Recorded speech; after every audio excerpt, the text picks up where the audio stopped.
el culto falso, el sacerdocio falso y adentrándonos en la raíz, para cortar toda raíz que trae maldición futura al pueblo de Dios.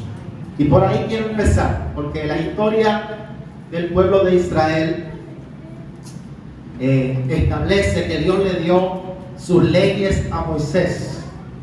Y en el libro, en el Pentateuco, en Levítico, Deuteronomio, Números, se encuentra la narrativa de estas leyes. Y en Deuteronomio el Señor estableció a través de Moisés que el pueblo de Israel iba a gozar de todas las bendiciones de Dios siempre y cuando guardaran las leyes y los mandamientos y los estatutos de Dios.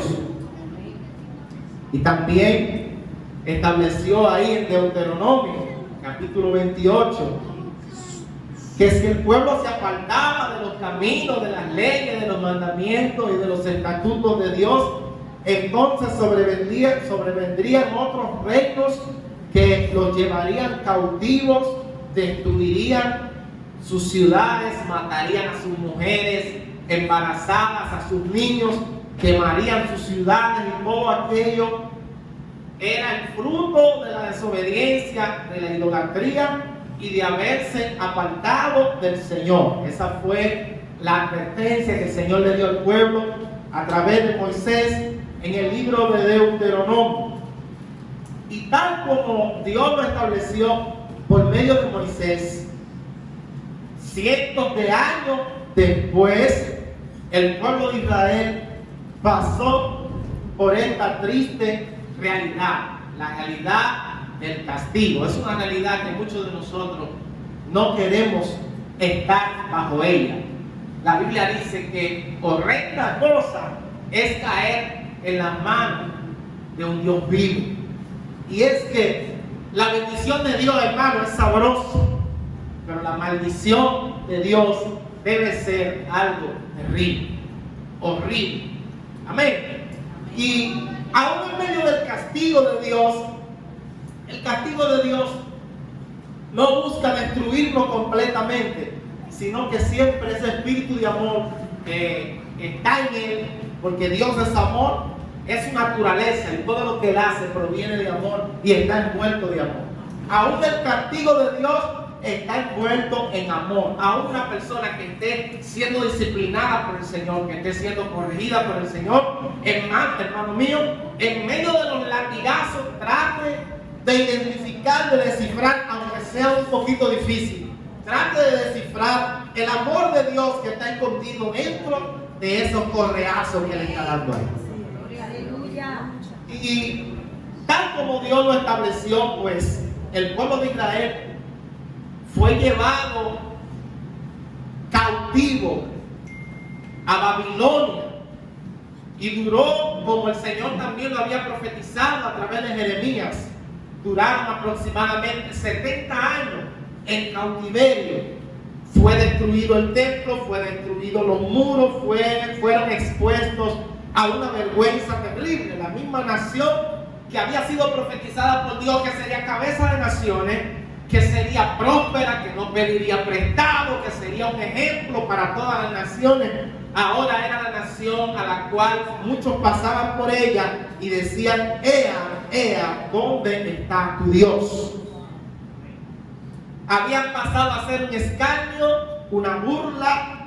Si ustedes leen el libro de Reyes y de Crónicas y de Samuel, segundo de Samuel, donde narran parte de estas historias, se ve que todo el tiempo Dios estuvo detrás de este pueblo a través de sus profetas, tratando de hacer que el corazón del pueblo se vuelva a Dios. ¿Cuál era la función del profeta en el Antiguo Testamento?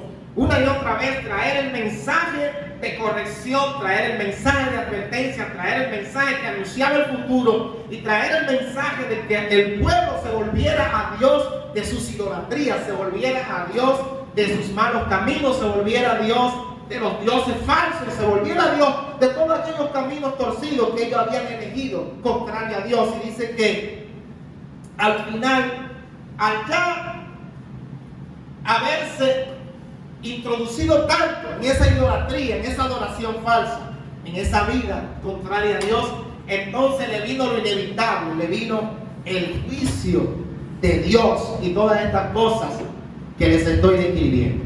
¿Y por qué, hermano, lo he llevado a través de este camino de atrás hacia adelante? Porque a veces uno ve los resultados de las cosas, pero no se ha detenido uno a analizar la raíz de las cosas. ¿De dónde surgió el culto falso en Israel? ¿De dónde surgió este avivamiento religioso, este movimiento religioso que se hizo famoso en tiempo de Jeroboam? La Biblia dice, hermano, que David siempre fue recordado como el rey justo de Dios, que promovió la adoración y el servicio a Dios. Pero este Jeroboam del que te estoy hablando, dice que fue el que hizo pecar a Israel. Si ustedes lo leen, hermano, Jeroboam construyó un lugar de adoración falso. El lugar de adoración establecido por Dios estaba en Jerusalén, pero él estableció un lugar de adoración falso en otra ciudad, supuestamente para que la gente no tuviera que desplazarse hacia Jerusalén a adorar, sino que tuvieran su propio centro de adoración en el lugar, en la ciudad donde vivían. Pero quiero decirte algo, amado hermano, amada hermana, y es que las cosas funcionan a la manera de Dios. Amén. Y las cosas no funcionan a veces de que porque aquí es más cerca o porque allí es más lejos. Las cosas funcionan porque Dios lo estableció así.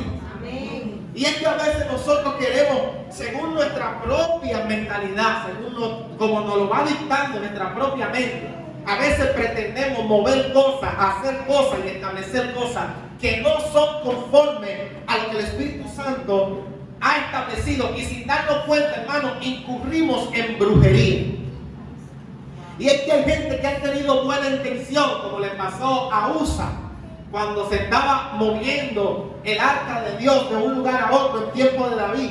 Dice que se llevaba el arca sobre una carreta arrastrada por bueyes, y cuando Usa vio que el arca saltaba porque los bueyes estaban tropezando, intentó agarrar el arca para que el arca no se cayera, quizás con una buena intención, y dice que Usa cayó muerto y expiró en ese mismo momento. Regla número 1: el arca nunca fue establecido por Dios que debía andar sobre carreta ni sobre bueyes. El arca de Dios estaba establecido en la palabra que tenían que andar sobre el hombro de los levitas. Dice la palabra que los levitas tenían que cargar el arca sobre sus hombros. Por eso el arca, hermano, tenía unas barras que cruzaban de lado a lado, para que 4 levitas, sacerdotes, escogidos, ungidos, establecidos por Dios, sean los que llevaran esa arca. Y es que vamos a tener tiempo, siempre hemos tenido hombres, hemos tenido siempre gente con buenas intenciones que quisieran ponerle la mano al arca, pero no han sido señalados para ponerle la mano a esa arca. Y quiero decirte que Dios aprecia tus buenas intenciones, pero ten cuidado cuando tú tratas de hacer algo que no fue lo que Dios dijo, que no fue lo que Dios te puso, que no fue lo que Dios te indicó, y cuando tú quieres hacer algo que no está dentro del modelo y del orden que Dios estableció en su palabra.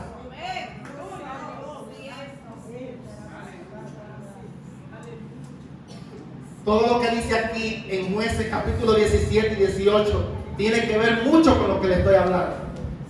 Porque es que Jeroboam pervirtió al pueblo.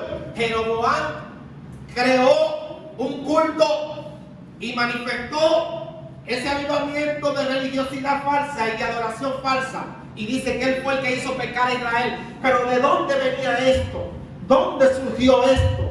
¿Cuál fue el origen de este falso culto? Se encuentra específicamente aquí en Jueces capítulo 17. Con un tal Micaías, un señor que un día le vino a la cabeza que él tenía que crear un sacerdocio, y dice que su mamá se le había perdido un dinero, y de ese dinero que se perdió, que realmente no se había perdido, sino que él mismo se lo había sustraído, Empezando ya vamos mal porque estamos hablando de un ladrón estableciendo un movimiento religioso. Y entonces supuestamente ese dinero que, de manera no sé, supersticiosa o milagrosa, mami, no se te ha perdido, sino que yo lo tenía. Vamos a empezar ahora a construir imágenes. Y vamos a empezar a construir dioses y a construir todo tipo de idolatría. Y dice que sustrajeron, compraron plata y empezaron a construir estos ídolos de fundición y una imagen de talla. Y allí en la casa de Micaía, hermanos, se empezó a levantar un movimiento religioso, idolátrico. Y dice que él empezó a establecer por sacerdote a sus propios hijos. Estamos aquí. Algo que está de moda en el siglo XXI, donde muchos pastores entienden que como ellos han levantado iglesia y han levantado un imperio, los que tienen que proseguir con el ministerio son sus hijos, sean estos llamados por Dios o no. Cuando la Biblia establece que el sacerdocio levítico sí era por linaje y los hijos de Aarón fueron seleccionados como sacerdotes, los levitas para el servicio del templo, y ellos y su descendencia sí tenían que seguir ese mandamiento, pero no está establecido en la Biblia tal cosa como que el pastorado, el apostolado de este tiempo es algo heredado de familia. Se puede dar el caso donde uno de nuestros hijos pueda seguir con la misión. Se puede dar el caso donde el manto caiga sobre alguien de nuestra propia familia. Pero ¿y qué si no es la voluntad de Dios levantar a alguien de nuestros propios hijos, de nuestro propio linaje, sino alguien que Él haya elegido y haya señalado y haya determinado para que siga con la visión? Porque algo que tenemos que entender es que esta visión ni es de los pastores, ni es de los apóstoles, ni es tampoco de los hijos, ni de los familiares de los apóstoles, sino que esta visión le pertenece a Cristo y Él es quien señala y Él es quien elige. Efesios 4 dice, Él mismo constituyó a unos apóstoles, a otros pastores, a otros profetas, maestros, evangelistas. Pero pongamos especial atención a ese pedacito que dice, Él mismo, quien es que establece, Él mismo, Él. No se trata de que sean mis hijos, de que sea mi familia, porque hay ministerio, ay Dios mío, y esto puede picar por ahí, pero hay ministerios que parecen, hermano, una empresa familiar. Donde si tú no eres familia, tú no calificas para participar en algún ministerio de alabanza, de oración, de intercesión. Parece como un negocio de familia, como una empresa familiar. Y el otro quiere servir y quiere participar muchas veces con la unción ahí, sentado en la última silla, porque hay un anillo, hay un círculo de escogidos, de elegidos, de gente especiales, que son los que supuestamente pueden gobernar en esas iglesias. Pero ahí gobierna el hombre, no así, no gobierna el Espíritu Santo. Porque esto no es por apellido, esto no es por carita, esto no es por familia, esto no es por lindura, esto es por llamado, por elección, por selección, por señalamiento. Aleluya, la Biblia dice que estaban orando en tiempo de los hechos de los apóstoles y el Espíritu Santo señaló a Pablo y a Bernabé para la obra del ministerio y los señaló y le dijo, ustedes dos son los que van a la misión. Esto no se trata de quien quiere, ni de quien brinca, ni de quien salta. Esto se trata de que el Espíritu Santo señala para hacer algo.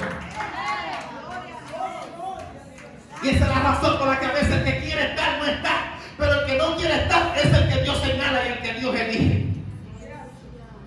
Porque esto no se trata del que quiere ni del que corre, sino de Dios que elige y que tiene misericordia. Aleluya. Y Micaía gozaba en ese entonces de que todavía no estaba el tiempo de los reyes.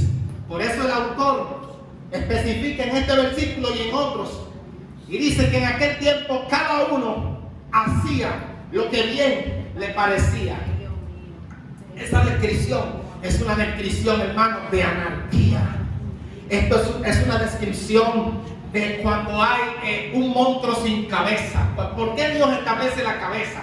¿Por qué Dios establece el principio de la cabeza en los matrimonios? ¿Por qué establece el principio de la cabeza en la iglesia? ¿Por qué establece el principio de la cabeza en las empresas? Porque es necesario que haya un orden que venga de manera jerárquica. No para que el líder se crea más que el subordinado, sino para que haya un orden jerárquico en cuanto a la dirección de las decisiones. Porque donde quiera que hay más de una visión, de ahí es de donde proviene la palabra división.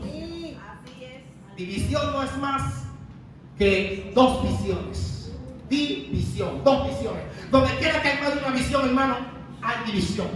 Porque yo digo blanco, pero tú dices negro, pero el otro dice azul. Por eso Dios establece un líder. Porque hay un momento donde hay que buscar un punto medio, donde quizás no se ofenda a nadie, pero donde la voluntad de Dios se establecida. Por eso el reino de Dios, hermano, no es democrático, sino que es teocrático. Gloria a Dios.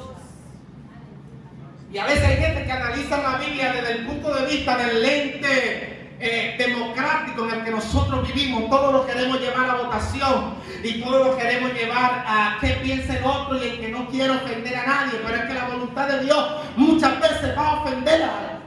La voluntad de Dios muchas veces va a ofender a alguien porque va a tocar los intereses de alguien, porque va a tocar quizá lo que yo quería que se hiciera, como yo quería que se hiciera, porque a veces eso hiere nuestras emociones cuando nosotros damos una opinión o damos una propuesta y esa propuesta no se sigue, pero lamentablemente tu idea puede ser buena. Pero tenemos que seguir tratando de escuchar la voz del Espíritu Santo, hermano. Con esto no estoy diciendo que nosotros nos creamos que somos los únicos que podemos escuchar a Dios. Repito, cualquiera puede escuchar a Dios, la voz de Dios puede venir aún a través de los niños. Y hay que tener la suficiente humildad para poder escuchar la voz de Dios, aún a través de un niño. Pero tenemos también que reconocer que estamos en un tiempo peligroso donde muchos Micaías se han levantado a establecer sus propios sacerdotes, sus propios sacerdocios, sus propios cultos, sus propias iglesias, sus propios ministerios. Le voy a decir algo, estamos viviendo en un tiempo donde hay muchos ministerios que no son ministerios establecidos por Dios, sino que son ministerios de redes sociales. Ministerios de redes sociales, ministerios donde incluso tú buscas quiénes son sus pastores, quiénes son su cobertura, quiénes son los que lo instruyen, quiénes son a los que ellos se someten, quiénes son los que oran por ellos. Nada de eso existe. Lo que existe es solamente hoy yo quiero transmitir un mensaje, yo quiero transmitir una palabra y quiero que todo el que está de aquel lado de la cámara me escuche. Pero muchas veces ahí está el espíritu de Micaías, estableciendo un sacerdocio que no es conforme a la voluntad de Dios, estableciendo palabras que no son conforme a la voluntad de Dios, estableciendo palabras que no son establecidas según lo que Dios ha marcado.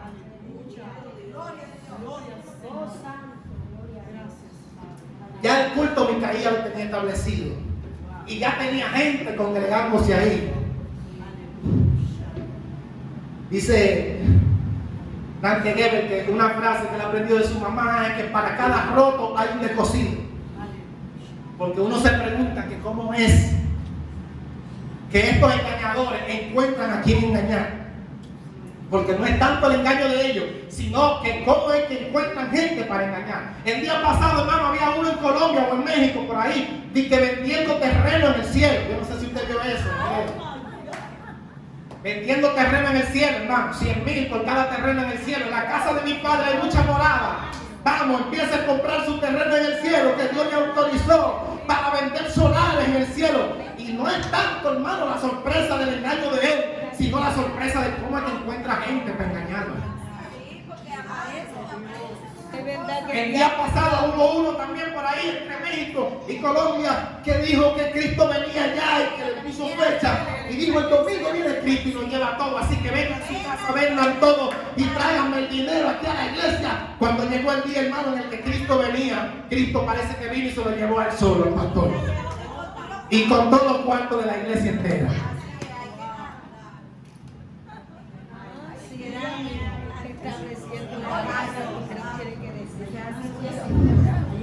Y uno dice, pero ¿y cómo es que se dejan engañar? Es que esto es un espíritu. Y dice la Biblia, Pablo le decía a Timoteo y a las iglesias que se cuiden de esos espíritus ministradores que traían doctrinas de demonios. Y es que esa gente que viene con esa falsa doctrina no vienen solos, vienen cargados con espíritus de falsas enseñanzas, de falsa doctrina que retuercen el entendimiento. Y hay gente que están siendo engañadas sin saber que están siendo engañadas. Y hay otros que están engañando conscientes de que están engañando. Por eso Pablo le dice a Timoteo, los malos hombres seguirán engañando y siendo engañados. Pero persiste tú en lo que has aprendido. A ti, hijo mío, Timoteo, yo te exhorto de que te cuides de la doctrina de que persiste lo que yo te enseñé, porque los malos hombres siempre van a vivir en ese ciclo, engañando y siendo engañados, porque ellos creen que están engañando a la gente, pero a Dios nadie los puede engañar. Y cuando tú crees que te están robando el show y que te engañando y engañando y engañando, de momento de arriba te bajan el switch. Amén.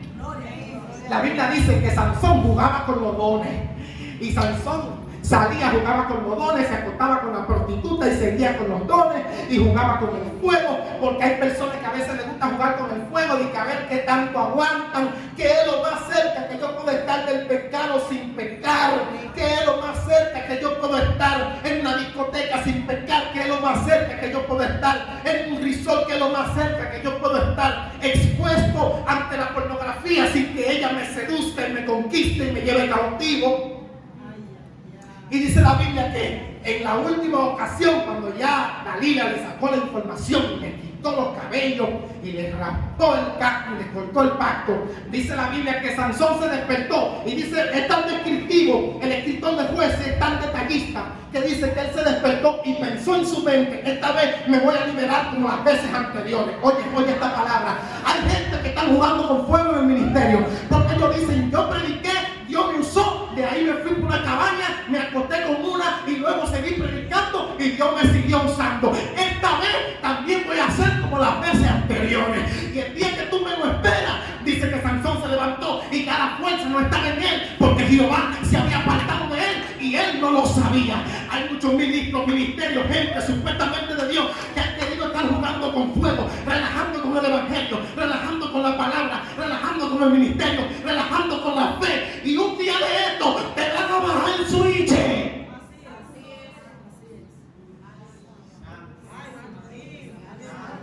Te va a levantar diciendo: esta vez me voy a burlar igual que la vez pasada.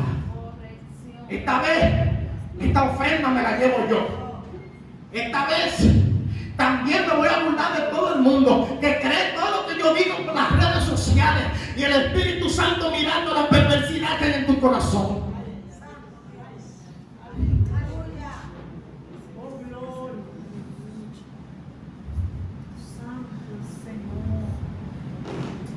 Sucede que Micaías se encuentra con un levita y dice: bueno, esto es lo que le falta a mi ministerio para que se alinee con Dios.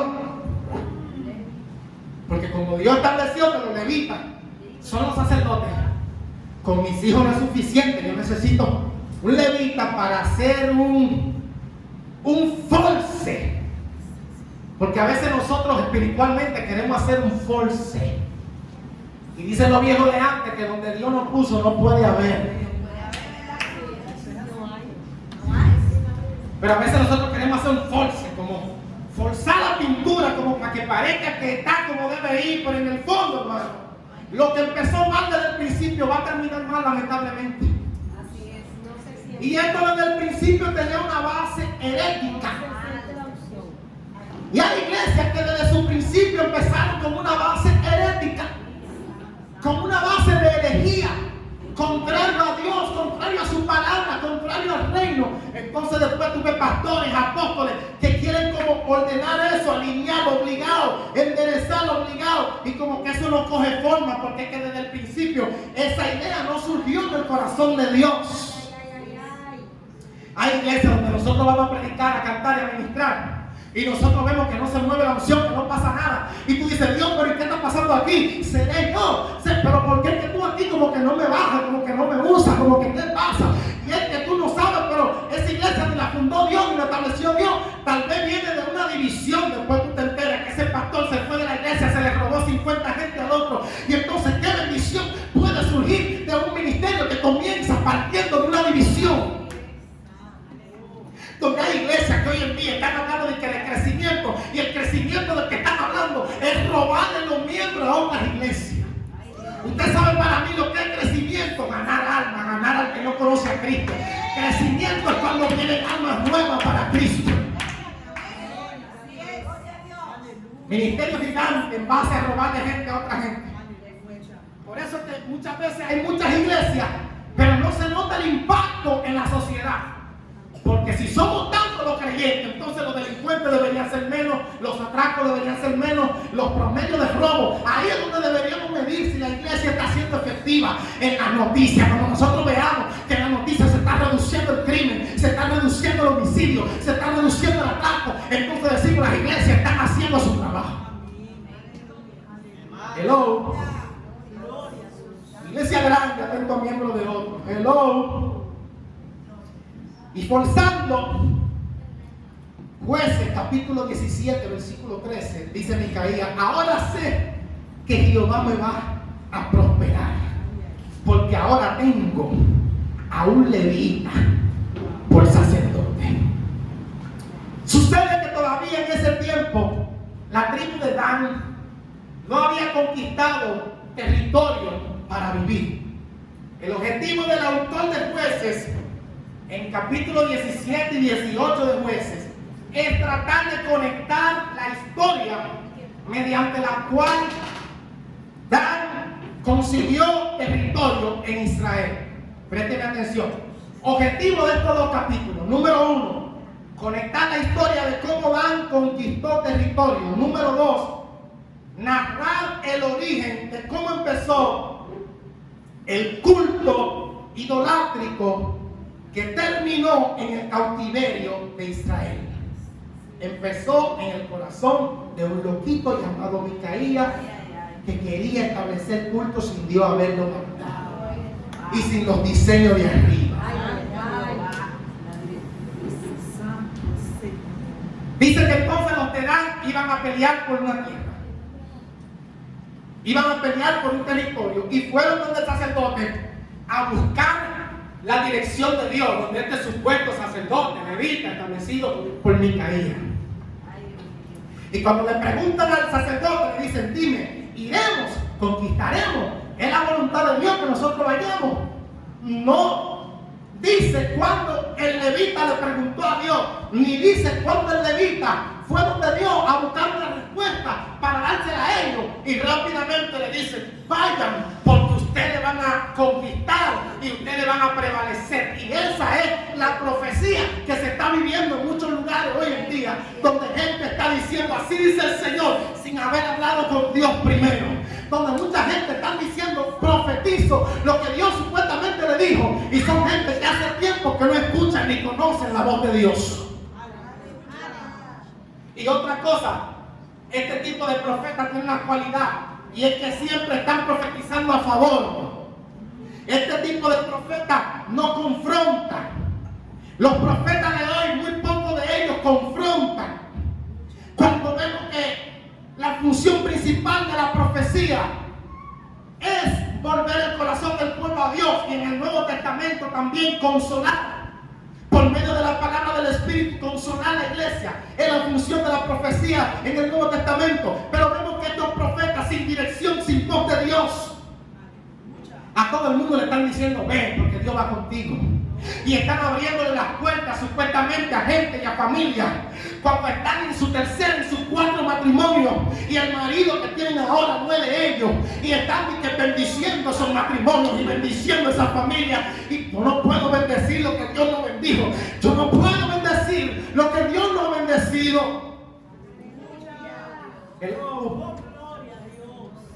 No quiero criticar a nadie, Dios nos libre y nos guarde. Pero yo creo que se debe sentir incómodo.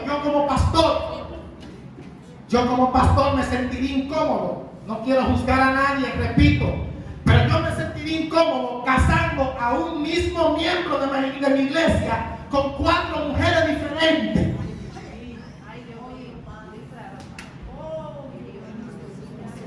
Amén. Porque es posible que un matrimonio no funcione, pero cuando va por más de 3, yo sospecho que el problema lo tienes tú. Y no fue que se murieron las 3 esposas anteriores. Y yo como pastor debería preguntar a quién estoy casando y de qué en realidad viene. Pero bueno, es más fácil decir: sí, Dios va contigo. Yo profetizo que tú vas a prosperar. Yo profetizo, y eso es lo que se está profetizando hoy en día, que tú vas a prosperar, que tú vas a conquistar y que eso es tuyo.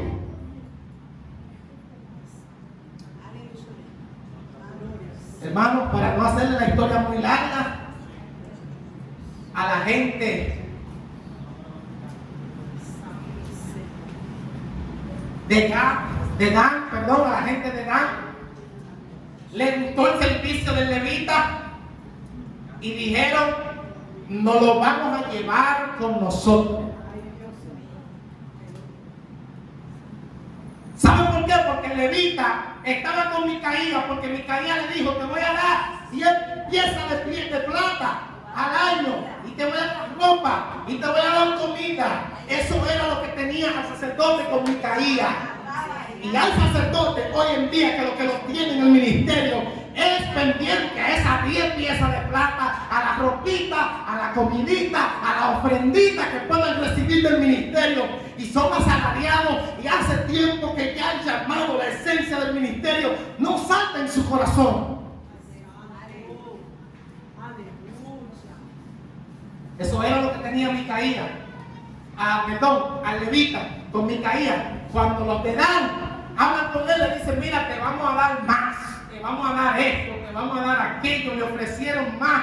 Y algo que dice la hermana Águeda Jiménez, que yo lo veo aquí en la palabra, es que cuando tú le trabajas a Dios por un sueldo, le trabajas al diablo por una mejor oferta. Y esto fue lo que pasó con el levita. Le trabajaba al diablo con Micaía por 10 piezas de plata y comida y ropa. Y cuando los de Dan le ofrecieron un sueldo mayor y le ofrecieron más, y le dijeron: tú prefieres ser sacerdote de una casa que ser sacerdote de toda una tribu. Le ofrecieron multitudes, como hay gente que viene donde uno y le dicen: ven, yo te voy a llevar a pastorear para aquí, para allá, a una iglesia de 1000 miembros. Ven esa iglesita, ven ese lugar, yo te voy a hacer director de una alabanza grande. Y te ofrecen cosas, porque hay gente hoy en día que no están detrás de lo de Dios, sino que creen que a través de lo material es que te van a conquistar. Yo he tenido miembros en la iglesia donde hay otros pastores que le han ofrecido, hermano, hasta ponerle un vehículo que lo busque, que lo traiga, y ponerle un sueldo, y ponerle, hermano, un sinnúmero de cosas le han puesto sobre la mesa, diciéndole: ven para mi iglesia a congregarte. Cosa que para mí es un acto de lealtad, de bajeza. Amén. Ven que yo te voy a poner una iglesia. Ven que yo te voy a poner a pastorear. Ven que yo te voy a levantar, te voy a poner aquí. ¿Qué tú haces ahí siendo líder de 5 cuando yo te puedo poner en otro lugar? El problema es que quien pone, quien quita es Dios. Si te vas sin la dirección de Dios, te va a llevar el diablo por ahí. Si te vas sin la dirección de Dios, corre peligro. Yo no quisiera ser pastor ni un día. Mira, yo no quisiera ser líder ni un segundo si no bajo la cobertura y la protección de Dios. Hermano, es peleando contra espíritu que uno está. Es peleando por el pleito de todo el mundo. Guerreando ahí en el muro, velando y guerreando por la vida espiritual. Y esta lucha contra principados, contra potestades. La gente cree que esto es relajo, que esto es exhibicionismo, que esto es lujo, o que esto es como un acto de grandeza, de que uno se sienta de que más especial que el otro. Si Dios no lo llama, hermano, si Dios no le envía, mire, no se invente, no invente con eso. Pero bueno, le hicieron la oferta y el tipo, versículo 20, Jueces 18:20, se alegró el corazón del sacerdote, ¿cómo no? Si le ofrecieron un mejor sueldo. El cual tomó el efod, tomó los terafines, tomó su ídolo, tomó con su diablura, y se llevaron el culto para Dan. El culto que empezó Micaía ya no estaba allá en Belén, donde estaba Micaía, ahora estaba en Dan, porque era una estrategia diabólica para que desde ahí saltara a la nación y llevara a la nación a la maldición. Por eso te estoy hablando en este día de examinar cuando las cosas vienen desde la raíz, a través de un pequeño fosforito, porque dice la Biblia que un pequeño fosforito enciende un bosque entero. Una semillita, una semilla de falsa doctrina, una semilla de falsa enseñanza. Mira, hermano, cuídese de toda esa diablura y esa loquera que se andan enseñando por ahí en YouTube. No solamente de gente evangélica, sino de gente que tú la ves y que es predicadora y practican nueva era, practican religiones raras, enseñan Biblia mezclado con otras cosas, enseñando cosas que son, hermano, hasta de meditación, de yoga, de budismo. El diablo Y empieza con una semillita. Y con esto ya terminé. Jueces 18:30. Y los hijos de Dan levantaron para sí la imagen de talla. Y Jonatán, hijo de Gersón, hijo de Moisés, él y sus hijos fueron sacerdotes en la tribu de Dan hasta el día del cautiverio de la tierra. Así tuvieron levantada entre ellos la imagen de talla de Micaía había hecho todo el tiempo que la casa de Dios estuvo en Silo. Es decir, la casa de Dios estaba en Silo. El sacerdocio real estaba en Silo, donde estaba Samuel, donde estaban los avivamientos de Dios. Pero en Dan estaba hermano la semilla que había llegado a través de este sacerdocio falso. Y allí dice la Biblia, hasta el día del cautiverio de la tierra. ¿Por qué el autor relaciona el cautiverio con esta idolatría? Porque esta idolatría fue la semilla para que Jeroboam luego la multiplicara a la nación y para que luego entonces la maldición cayera sobre la nación. Hermanos, cuidémonos de esa semilla. Cuidémonos de la semilla de Balaam. Que Balaam lo que le importa es el dinero. A Balaam por dinero te profetiza casa, te profetiza jipeta, te profetiza abundancia. Pero si le pagan para que te maldiga, también te maldice. Porque a Balaam lo que le importa son los cuartos. Cuidémonos y mantengámonos firmes en la palabra. Ojalá que algún día Dios me permita volver a predicar de flores y de rosas. Dios le bendiga.